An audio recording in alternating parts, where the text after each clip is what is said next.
Basta ito, ikwento lang sa akin ng ibong tiririt ko dyan sa Senado.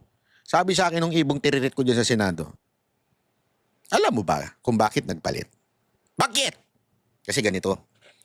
Sinabihan daw, di umano, allegedly, si Cheese Escudero at sinabing patigilin si Marcoleta at palitan.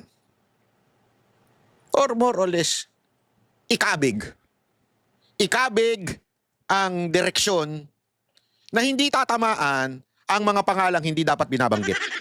Grabe, parang Panginoon, ano? Grabe, no? Kabigin.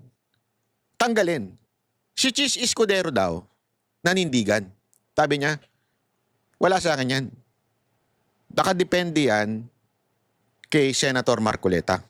So, whatever ang kanyang direksyon, hindi ko pwedeng pakialaman. Yun daw ang sabi.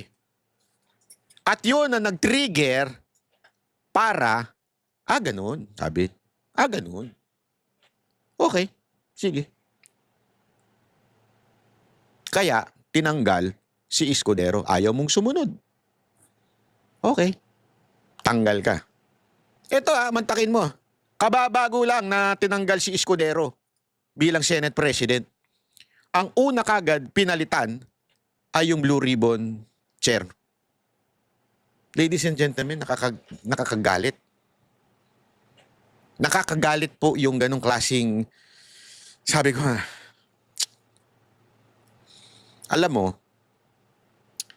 kaya ako, sorry medyo busy talaga ako.